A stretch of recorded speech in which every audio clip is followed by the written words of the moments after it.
Hey folks, we're going to the comments today for another question. This one is from Carlos Ortiz, 8789. It's the second part of a two-part question. This says, how do you measure quality when something is completed fast, but QA usually rejects it, so at the end it takes longer time? So I think great question. I've lived through this in startup land for many years before we had to make sort of changes to our software development lifecycle. And what I would say, like, this is going to be an oversimplification of it, but I do not believe in developing software where you have developers build the thing and then give it to QA as like the gate. I do not believe in it. I have lived through it for years and I have never seen it work effectively. I am not here to say that you cannot do it or that it cannot work. I have just never seen it work effectively. And for all the things that I've tried or been part of, we're trying different things, it has never been worth it. And it seems like a flawed system to me. The reason for that, and I'm going to use the word agile here, and I don't mean for that to be the triggering word that like gets everyone up in arms, like purely, Scrum or Kanban or extreme programming kind of thing. When I'm using the word agile here, I mean like literally agility when it comes to feedback loops. So I think that if we think about any software development process where we have some type of gate, let's remove QA for a second, okay? Let's just talk about a bunch of programmers. Let's pretend there's no such thing as like testers or QA, like a whole role to go look at this stuff. We're just talking purely about code, okay?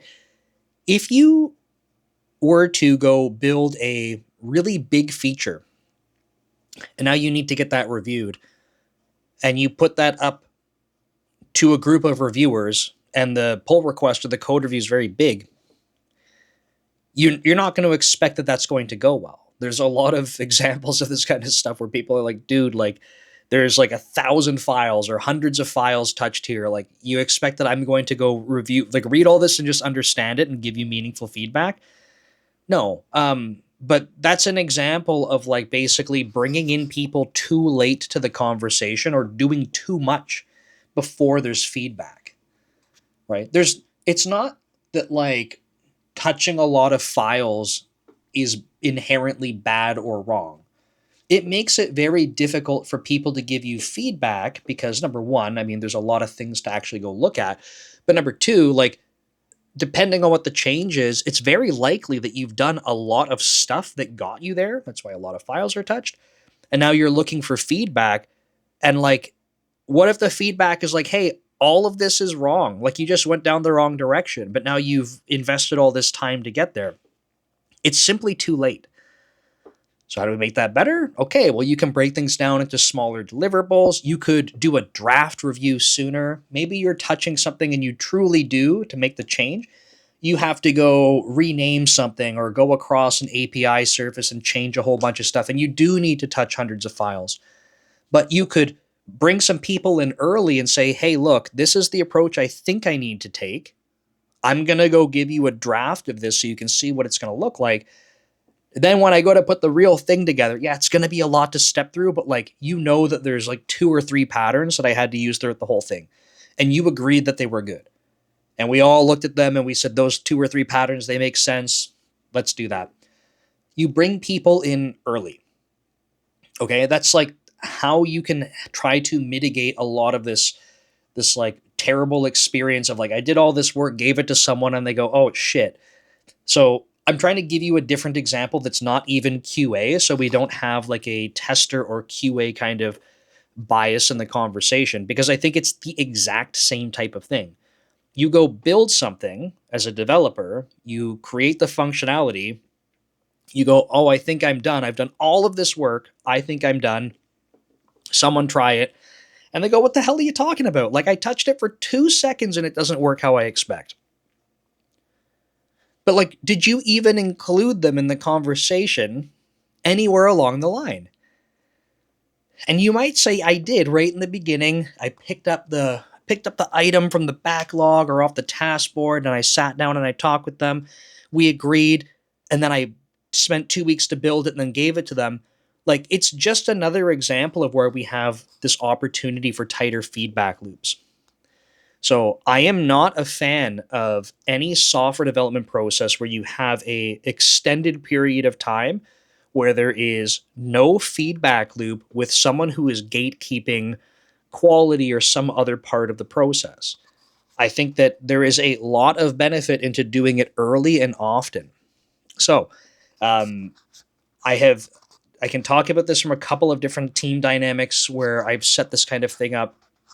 Um, to give you one example, so when I worked at a digital forensics company, I managed a small team that did mobile acquisition. So we wrote the software that would take data off of phones. So try to do like a byte for byte copy of your iPhone or your Android phone. And if we can't, we would get as much data off as we can.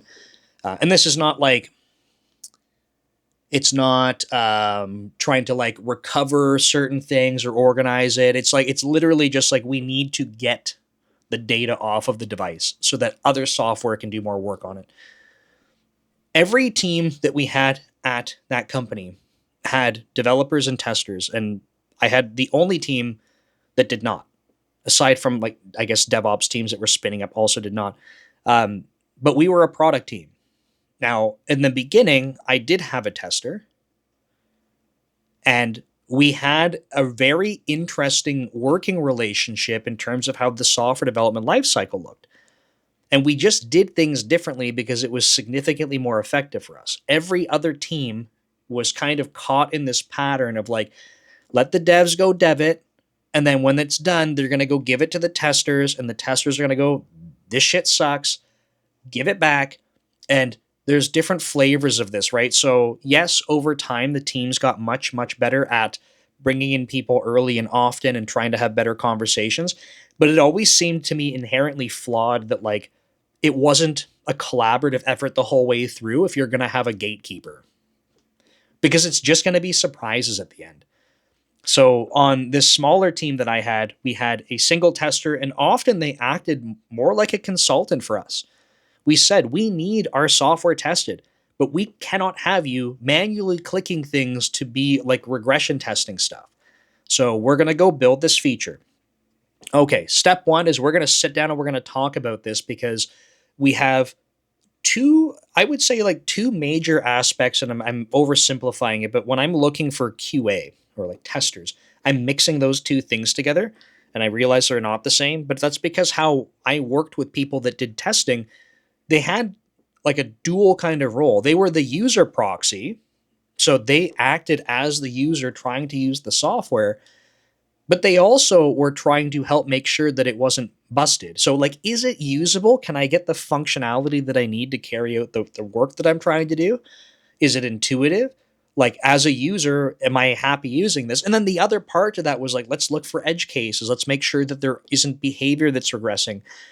And when it came to like the edge cases, behavior being regressing, or making sure that we had like our behavior for the happy path checked, like, we need that tested in code. So I would work, and my team would work with the tester that we have to talk about those things early.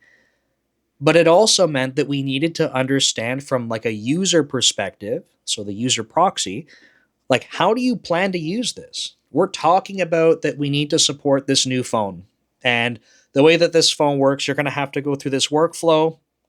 You might have to like put the phone into a certain mode. I'm just making this up on the spot.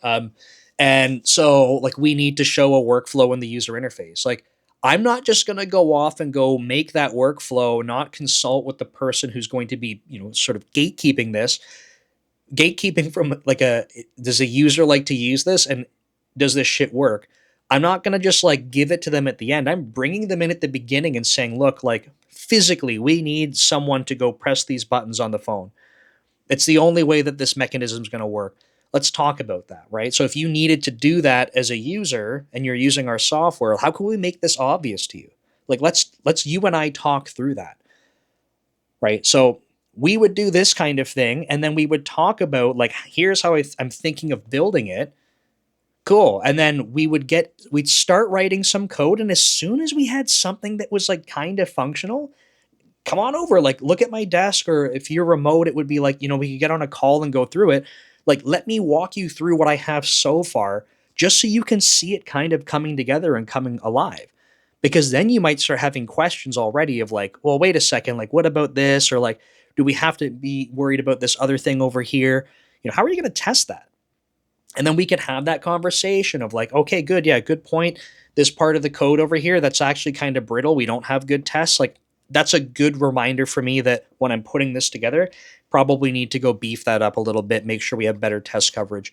But the whole example that I'm walking through here is that we have this feedback early, often, and throughout the life cycle of development, not just, hey, I'm done, go look at it. Over time on this team, we stopped having testers. And it's not because I was like, get rid of the testers, they suck. We had people that were changing teams and stuff. And then when they would move, like we just ended up not having a tester come back on. But does that mean that we just don't care about testing or we don't care about users? No, because we had our user proxy, like that behavior, that role, replaced by our product manager, as well as we actually had people that used to be examiners or investigators working for us at the company. We had access to them. We could say, we're building this out. So we'd work with our product owner who could be the user proxy. And then we could bring in these other people and say, you want to try this out? We want your feedback on it. So we had that whole role covered by sometimes multiple people, and we would still do the same thing. Bring them in early. Let's talk about this. It's a collaborative effort. I'm going to be the one, punching the keys on the keyboard to write the code, but I need your input about building this. And then when it came to the testing part, we just continued the same process of like, how are we going to make sure that the brittle parts get covered? Are we missing sort of like test infrastructure to test this kind of stuff? So it's like that became part of development. Now, that's not to say that we couldn't have benefited from a test strategist or something like that. It's just that like we were able to channel what we were already doing with that role, and we just made that part of everything we were doing when we were building. But really, the user proxy part for us was the most important. So the short answer to that question, how do I measure quality when something isn't completed by a QA? It's like, I just don't develop software that way. I don't develop software in a way that's like, let me give it to you when it's done for the first time that you're going to look at it. You're going to be building it with me. I'm going to touch on this briefly. I had another team that I spun up, and we followed the same approach. We actually took same type of development that another larger team was doing, and they had a much higher ratio of, sorry, my dogs are barking, much higher ratio of tester to developer. And when I spun up this smaller team, I basically nuked the ratio of that. I actually brought on a tester, and I think I had 5 developers. So the ratio is way different than the other teams. And I structured it and said, this tester will act as a test strategist. That means that when you're building out these features, you will be working with the developers to make sure, kind of like I was doing on the first team, you're going to be making sure that all of this stuff that they're building has test, like from the start. They're thinking about this. How are they going to test it? Do we have gaps in our infrastructure for testing it or the code base for testing it? Because we're going to make it better. It's going to be part of delivering this. And then they had to get looped in from the start to make sure that they understood the features that were getting built. This worked really well on this team because the type of work that was being done was very similar and repeatable. So it meant that there were parts where they could feel more comfortable being like, cool, we already have the patterns for this. We've seen this type of thing 100 times already. Oh, wait, this one's new. Let's spend a lot more time and effort talking about that. Like, that's where we need to be creative. That's where there's going to be a lot more back and forth. But the rest of the development on that team kind of came down into more of a repeatable process. So, point being that in both of those teams, I had testers at different points in times, or QA in different points in times, like dedicated roles for it. But it was never a matter of just like, get it done, give it to them so that they can send it back to you. So a way to generalize that would be that I would say, if I had a team, so if I started on So some company brings me into a team. They have programmers and testers or developers and QA, sort of different roles, where you have someone who's going to be signing off on the quality. I would be looking to measure the amount of rework, the number of times things get sent back, like the amount of lost time due to sending it back. That would be a key metric I try to measure and look at, and we're going to eliminate that. And when I say eliminate, it's not ever going to be zero, but try to get that down as close to zero as possible, because that to me is a metric when it's high that tells me that we have a ridiculous amount of inefficiency and people are not collaborating along the way. There will always be escapes. We're not perfect when we develop things. You could be working alongside you could have a dedicated tester or QA and a dedicated user proxy, and you could be working with them the entire time through. And when it's finally done, someone goes, oh, wait, oh, we did miss that. That's life, right? It's going to happen. But I would rather that be the exception than this happens every time we build anything. So I think this is a really cool question, but I hope that makes sense. That's how I think about building software. That's what I've seen work really well. I have personally never seen it work really well where a developer goes all the way through, says, okay, I'm done, even if it's signed off by other code reviewers, and then they hand it over to QA to go validate. I've never seen that work well. Doesn't mean that it can't, just not from my experience. So thanks so much for the question. If you have questions, leave them below in the comments, or you can go to codecommute.com. And then I always like to mention I have 3 other YouTube channels. There's Dev Leader, where you can learn about C# or programming with AI tools. I have Dev Leader Path to Tech. That's where you can check out resume reviews or submit your resume to be reviewed. And then there's the Dev Leader podcast, where I interview other software engineers, and I have a live stream every Monday at 7 p.m. Pacific. So I'd love to see you there, talk about concepts and topics just like this. So see you next time. Take care.